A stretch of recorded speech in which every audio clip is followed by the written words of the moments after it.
Imagine uma mulher, uma figura que desafiou todas as convenções de sua época, que foi chamada de bruxa, de charlatã, de profetisa, de gênio, mas por trás de cada acusação, de cada escândalo, existia uma coragem inabalável, uma sede insaciável por um conhecimento que por séculos permaneceu oculto, guardado a 7 chaves por iniciados, monges e mestres de sabedoria ancestral. Essa é Helena Blavatsky. Sua vida foi uma odisseia, uma jornada que a levou por desertos escaldantes, por bibliotecas secretas onde o tempo parecia ter parado, por templos milenares cujas pedras sussurravam segredos esquecidos. Ela enfrentou críticas ferozes, incompreensão e perseguição, tudo em busca de uma única e grandiosa verdade. Uma verdade que ela acreditava era capaz de harmonizar a ciência mais rigorosa, a religião mais profunda e a filosofia mais elevada em uma só linguagem, a da consciência plenamente desperta. Mas qual era o verdadeiro propósito dessa mulher extraordinária? Ela não veio para fundar mais uma religião. Longe disso, seu desejo era transcender todas as divisões,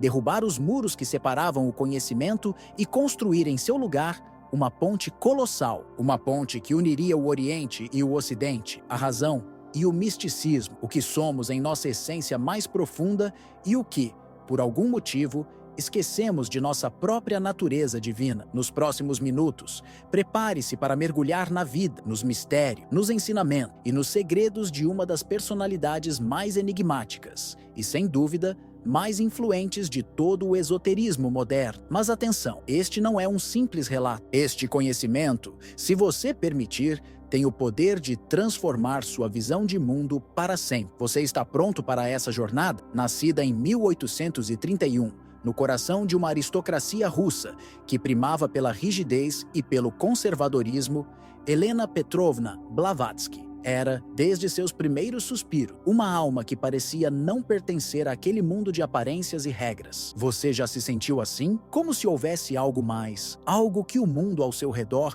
não conseguia compreender? Enquanto as meninas de sua nobreza eram meticulosamente treinadas nas artes da bordadura e na etiqueta do chá, preparadas para um futuro de salões e convenções sociais, Helena fugia. Ela buscava refúgio nos vastos jardins, onde a natureza parecia sussurrar segredos antigos. Sua mente inquisitiva não se contentava com respostas prontas. Ela fazia perguntas incômodas aos sacerdotes, questionava dogmas, e sua curiosidade a levava a devorar livros que eram considerados proibidos, volumes que abriam portais para mundos de conhecimento que a sociedade tentava manter trancados. E em seus sonhos, ela via lugares que nunca havia visitado, terras distantes que a chamavam com uma urgência inexplicável. Era como se, em sua alma, uma memória ancestral pulsasse com uma força avassaladora, como se ela já tivesse vivido tudo aquilo antes, em outras eras, em outros corpos. Uma missão antiga, um propósito grandioso,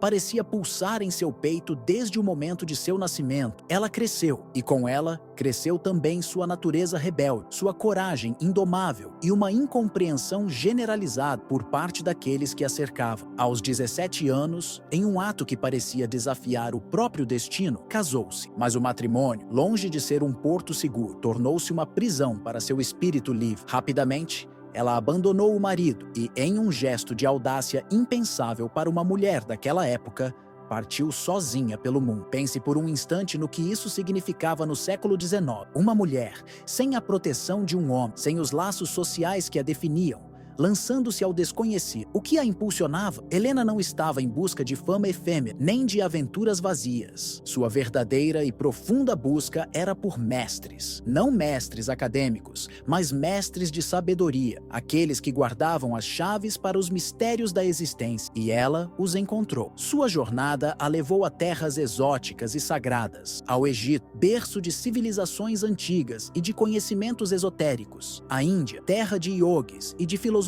milenares, e, finalmente, ao Tibete, o teto do mundo, onde a sabedoria ancestral era preservada em mosteiros remotos. Nesses locais, ela não apenas estudou, ela mergulhou nas tradições orientais mais profundas, nos rituais herméticos que conectavam o homem ao cosmos, nos manuscritos esquecidos que continham a essência da sabedoria antiga. E dessa imersão, ela emergiu, transformada, profundamente alterada em sua percepção e em seu ser. Ela afirmava com uma convicção inabalável ter sido iniciada nos mistérios ocultos, ter recebido as chaves para verdades que haviam sido mantidas em segredo por milênios. E agora, ela estava pronta para revelar ao mundo o que havia sido velado. Mas será que o mundo estava, de fato, preparado para a magnitude de suas revelações? A história nos mostra que não. E é aí que a verdadeira saga de Helena Blavatsky começa a se desenrolar. Helena Blavatsky não foi, como muitos poderiam pensar, apenas mais uma pensadora espiritual. Ela foi, na verdade, uma ponte viva, um elo crucial entre o Oriente e o Ocidente, entre as tradições esotéricas que se perderam nas brumas do tempo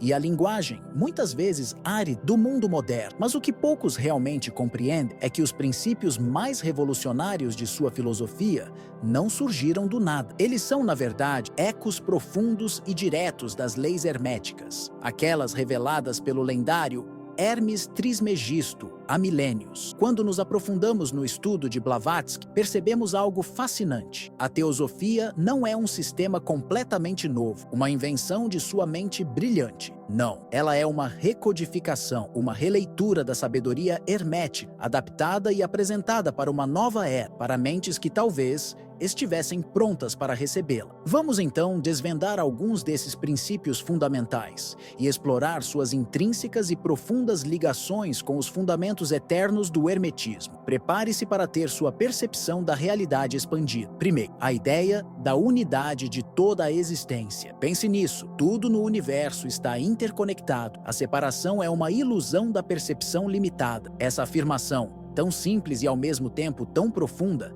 nos convida a questionar a própria natureza da realidade. Blavatsky postulava que cada forma de vida, em cada plano de existência, é uma manifestação de uma única e mesma essência divina. Não é fascinante? Este princípio não é novo, ele ressoa diretamente com o primeiro e mais fundamental axioma hermético, o mentalismo. O todo é mente, o universo é mental. Se você já se deparou com a filosofia védica e sua noção de Brahman, o absoluto indivisível, ou com o neoplatonismo e o conceito do uno, perceberá a profunda conexão. Blavatsky via o universo não como um amontoado de coisas separadas, mas como uma manifestação viva da mente cósmica. E nós somos, cada um de nós, partes conscientes desse todo grandioso que vibra em perfeita sintonia dentro da mente universal. Isso não muda a forma como você se vê no mundo? Em seguida, o poder criativo do pensamento. Pensamentos não são abstrações, eles moldam realidades. Essa frase,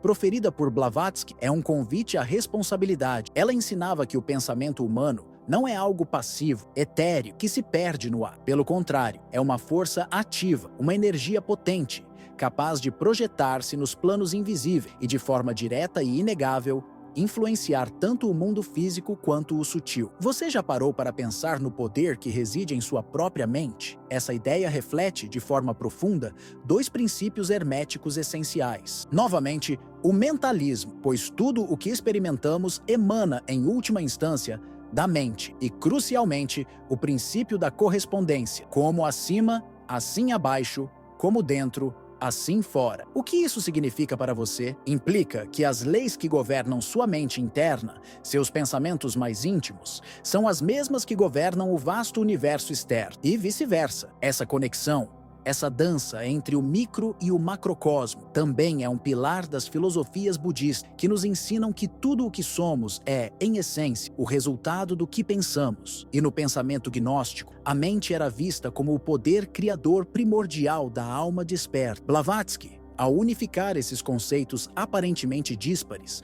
nos faz um convite irrecusável, o de cocriar a realidade, mas não de forma aleatória, e sim de forma consciente. Você está pronto para assumir esse poder? Agora, a lei do karma. Nada acontece por acaso. Ação e reação são inseparáveis. Essa é uma das leis mais mal compreendidas, não é mesmo? Blavatsky explicava que o karma não é, de forma alguma, uma punição divina, um castigo por erros passados. Não. Ele é, na verdade, uma lei universal de equilíbrio, um mecanismo intrínseco de aprendizado. Cada ação que você toma, cada pensamento que você nutre, cada emoção que você sente, gera uma consequência energética, e essa energia, de forma inevitável, retorna ao emissor, mas não como um fardo, e sim como uma oportunidade de crescimento, de evolução. Isso é idêntico ao princípio hermético de causa e efeito. Toda causa tem seu efeito, todo efeito tem sua causa. É a lei da semeadura e da colheita em sua forma mais pura. No entanto, enquanto o hermetismo se concentra nas leis universais,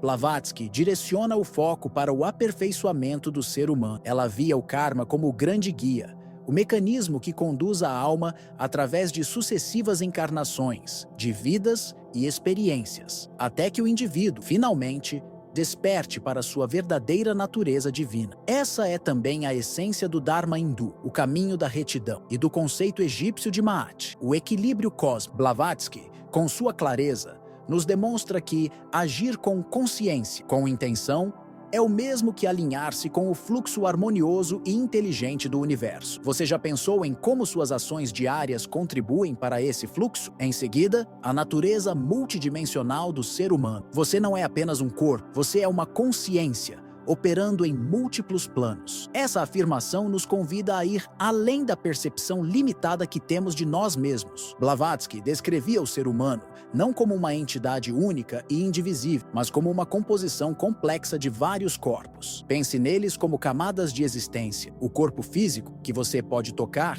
e ver; o etérico, que é a contraparte energética do físico; o astral, onde residem suas emoções e desejos; o mental, o reino dos pensamentos e da razão; e, finalmente, o espiritual, sua conexão mais profunda com o divino. Cada um desses corpos, ela explicava, opera em uma frequência vibratória distinta. Essa visão, que pode parecer complexa à primeira vista, está em completa sintonia com 3 princípios herméticos fundamentais. O princípio da vibração: nada está parado, tudo se move, tudo vibra. O princípio da polaridade: tudo é dual, tudo tem polos. E o princípio do ritmo: tudo flui para dentro e para fora, tudo tem suas marés. Blavatsky nos ensina que, para evoluir verdadeiramente, precisamos reconhecer a existência desses múltiplos corpos e, mais importante, aprender a integrá-los, a fazê-los trabalhar em harmonia. Isso também é um tema recorrente no hermetismo, onde Hermes fala da necessidade de dominar os planos inferiores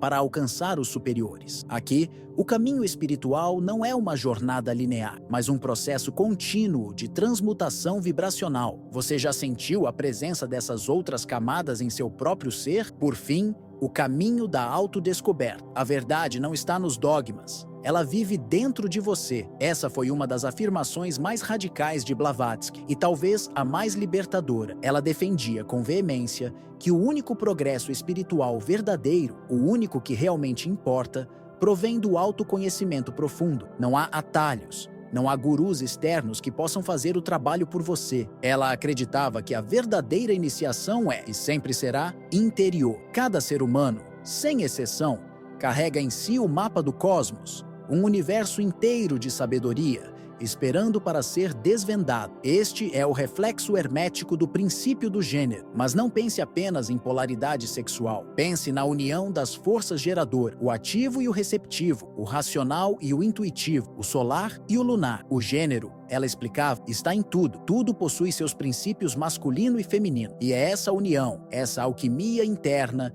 que gera o verdadeiro despertar. É o casamento alquímico entre a razão e o espírito, a busca pela pedra filosofal interna, não como um objeto material, mas como um estado de consciência. Blavatsky, assim como os antigos hermetistas, nos revela uma verdade fundamental. O templo não está lá fora, em construções grandiosas ou rituais complexos. O templo está dentro de nós. E o caminho? O caminho é uma jornada para o interior, uma jornada que, uma vez iniciada, jamais terá fim. Agora, vamos avançar no tempo, para o ano de 1875. Imagine-se em Nova York, uma cidade que, mesmo naquela época, já fervilhava com a modernidade, com o materialismo em ascensão, com a busca incessante pelo progresso tecnológico e financeiro. Foi nesse cenário Aparentemente tão avesso a qualquer forma de misticismo que Helena Blavatsky, ao lado de dois homens visionários, Henry Olcott e William Judge, deu vida a algo que mudaria para sempre o panorama do pensamento espiritual no Ocidente, a Sociedade Teosófica. Mas o que, afinal,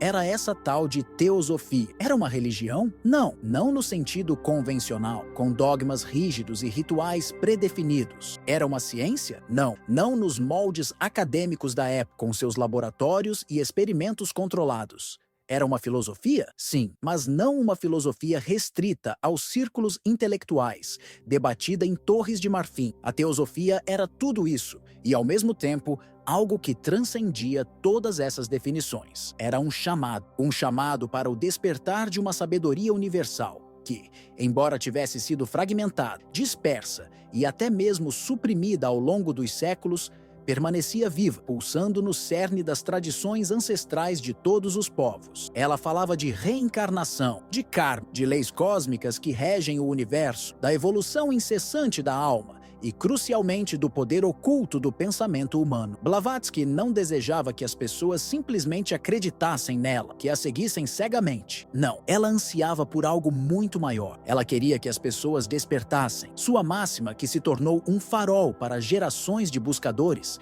ecoava com uma clareza cristalina. Não existe religião superior à verdade. Pense na profundidade dessa afirmação. Ela não é um convite à fé cega, mas a busca incessante pela verdade, onde quer que ela se encontre. E assim, seus escritos começaram a circular. Como sementes lançadas ao vento, eles alcançaram mentes ávidas por algo mais, cativando pensadores, artistas, cientistas e, claro, buscadores espirituais de todas as esferas. Suas primeiras obras, como Isis Sem Véu e, posteriormente, a monumental A Doutrina Secreta, não apenas foram publicadas, elas abalaram os alicerces do pensamento ocidental. Elas não eram meros livros, eram, na verdade, portais. Portais que se abriam, conectando o Ocidente, tão preso à sua lógica e materialismo, à sabedoria profunda e muitas vezes esquecida do Oriente. Portais que uniam a mente racional, tão dominante em nossa cultura, a alma intuitiva, que anseia por conexão e significado. Portais que revelavam ao ser humano comum a sua verdadeira identidade, a de um ser cósmico, uma centelha divina, muito maior do que ele jamais ousou sonhar. Em 1888, a Doutrina Secreta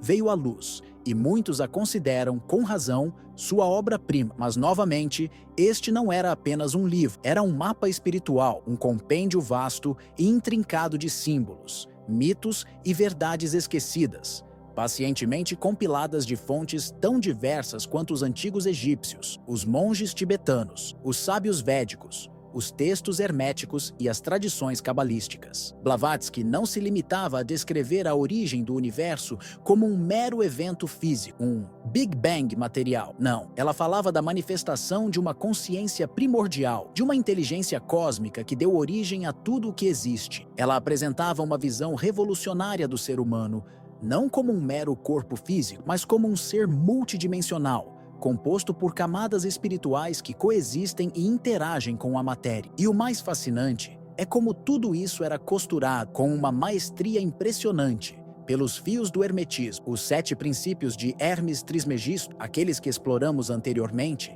permeiam cada página, cada entrelinha da teosofia de Blavatsky. Ela afirmava, com uma clareza perturbadora, que a verdadeira alquimia não residia em transformar chumbo em ouro, uma busca materialista e ilusória. A verdadeira alquimia, para ela, era a transmutação da mente bruta, aprisionada em suas limitações, em consciência desperta, livre e iluminada. Citando o Corpus Hermeticum e os antigos manuscritos egípcios, Blavatsky unia, de forma inédita, ciência e misticismo em uma linguagem simbólica, uma linguagem que, para ser compreendida em sua totalidade, exigia que o leitor estivesse disposto a enxergar além das palavras, a mergulhar nas profundezas do significado. A Doutrina Secreta não foi apenas um livro, foi uma semente, e onde quer que essa semente caísse, ela fazia florescer um novo olhar sobre o mundo, uma nova forma de compreender a si mesmo e o universo. Você consegue imaginar o impacto disso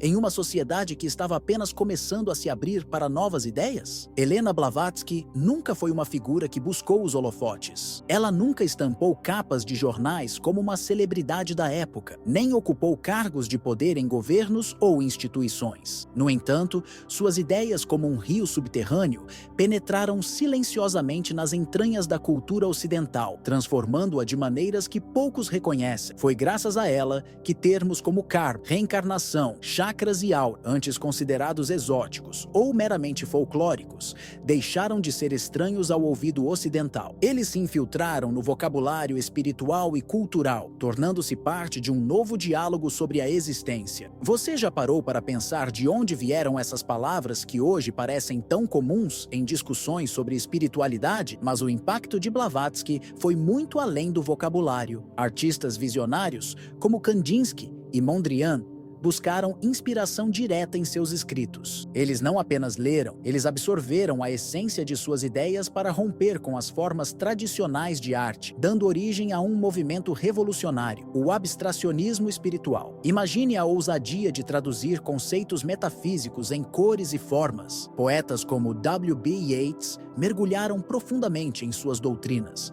buscando explorar os véus tênues que separam o visível do invisível, o mundo material do mundo espiritual.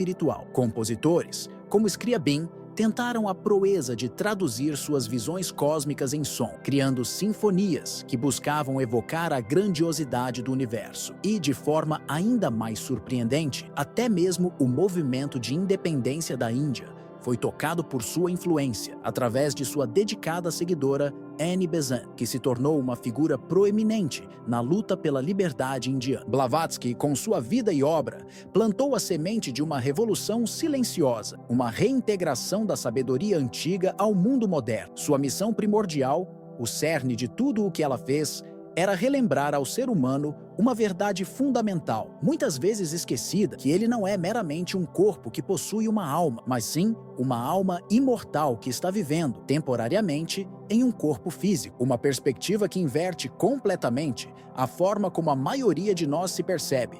Não é mesmo? E aqui chegamos a um dos pontos mais fascinantes e, para muitos, mais surpreendentes do legado de Helena Blavatsky. Ela introduziu, no século XIX, ideias espirituais que hoje, no século XXI, ressoam de forma impressionante com as mais recentes descobertas da física quântica. Pense nisso, um campo científico que só ganharia forma e reconhecimento décadas após sua morte. Como ela poderia saber? Ela falava sobre uma teia invisível de interconexão entre todas as coisas, uma rede sutil que une tudo no universo. Esse conceito não é apenas poético, ele ecoa fortemente na noção de entrelaçamento quântico, onde partículas, mesmo separadas por vastas distâncias no espaço e no tempo, ainda compartilham estados e se influenciam mutuamente de forma instantânea. É como se o universo fosse um gigantesco organismo vivo, onde cada parte está intrinsecamente ligada a todas as outras. Blavatsky